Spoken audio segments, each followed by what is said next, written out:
రెండు డిఏలకు green signal. ఉద్యోగులకు సర్కారు భారీ గుడ్ న్యూస్. తక్షణమే ఒక డిఏ అమలు, 6 నెలల్లో మరొకటి ఇస్తాం. Deputy CM Bhatti.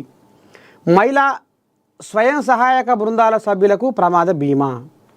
లోన్ బీమా చెల్లింపుల కోసం 70 కోట్లు కేటాయింపు.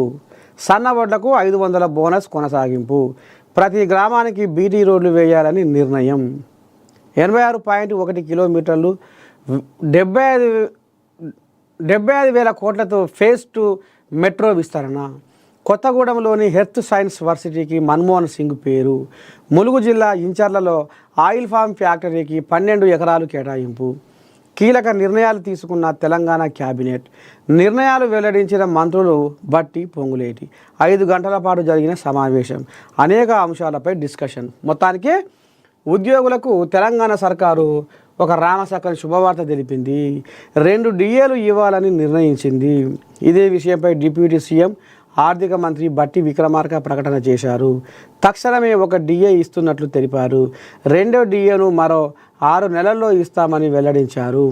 ముఖ్యమంత్రి రేవంత్ రెడ్డి అధ్యక్షతన జరిగిన హైదరాబాద్లోని డాక్టర్ బిఆర్ అంబేద్కర్ సచివాలయంలో రాష్ట్ర క్యాబినెట్ సమావేశం గురువారం జరిగింది.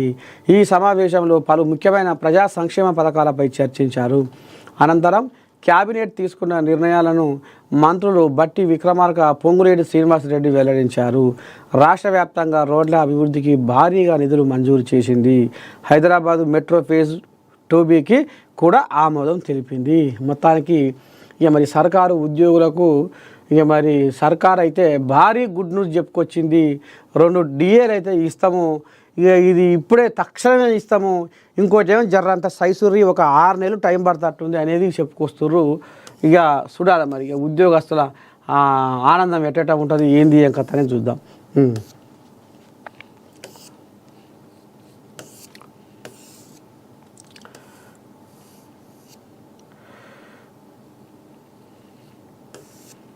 హైదరాబాద్లో రఫేల్ విడిభాగాల ఉత్పత్తి. 2 ముక్కలైన బీఆర్ఎస్.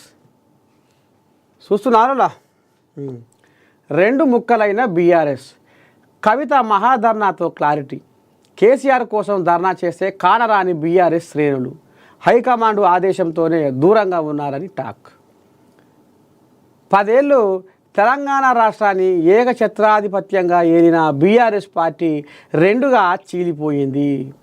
కవిత చేపట్టిన మహాధర్నా సాక్షిగా ఇది నిరూపితమైంది. కేసీఆర్కు కాళేశ్వరం కమిషన్ నోటీసులు జారీ చేయడాన్ని నిరసిస్తూ కవిత నేతృత్వంలో హైదరాబాదు ఇందిరా పార్కు వద్ద మహాధర్నా నిర్వహించారు. తెలంగాణ జాగృతి ఆధ్వర్యంలో చేపట్టిన ఈ ధర్నాకు బీఆర్ఎస్ నేతలు ఎవరూ హాజరు కాలేదు. కేవలం కవిత, కోటరి, జాగృతికి సంబంధించిన నేతలు మాత్రమే హాజరయ్యారు. ఈ ధర్నాకు బీఆర్ఎస్ నేతలు ఎందుకు దూరంగా ఉన్నారని రాజకీయ వర్గాల్లో చర్చ జరుగుతోంది. కవిత ధర్నాకు వెళ్ళబొద్దని పార్టీ హైకమాండ్ నుంచి సంకేతాలు రావడంతోనే నేతలు వెనక్కి తగ్గారని టాక్ బయటకు వచ్చింది. వింటున్నారులా, ఏముంది అయిపోయింది ఇక అని మీరు అనుకుంటున్నారు.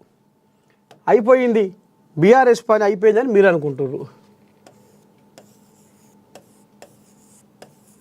బీఆర్ఎస్ 2 ముక్కలు అని ఇప్పుడు సోషల్ మీడియా దంచి కొడుతుంది. ఎందుకంటే అయ్యా ఇది తిట్టవాయనవరా,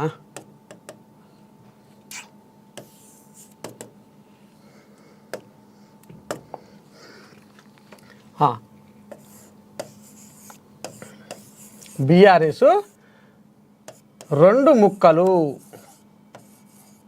బీఆర్ఎస్ 2 ముక్కలు అయ్యింది అని ఇప్పుడు సోషల్ మీడియా కోడై కూస్తుంది. ఇక ఇదంతా డ్రామా అని ఇప్పుడు ఏఎన్ఎన్, ఇదంతా డ్రామా అని ఇప్పుడు మన ఏఎన్ఎన్ కుండ బద్దలు కొట్టి చెప్పుకొస్తుంది. ఎట్ట డ్రామా తాత? కవితమ్మ అయ్యకు లేఖ రాస్తే ఆయన ఎప్పుడెప్పుడు సందో కవితమ్మ లేఖలు రాస్తుంటే చదువుతుండు సించేస్తుండు. లోపడంగా ఏం జరుగుతుంది, ఏంది ఏం కథ అనేది పోయి చెవులో చెప్పేంత టైం లేక ఆడ అందరూ ఇక చుట్టుపక్కల అందరూ ఉంటారు. కవితమ్మ ఊరికే మాడమాడకు వస్తుంది అనేది అనుమానం రాకుండా లేఖల మీద రాయబారం నడిపిస్తుంది కవితమ్మ. ఇక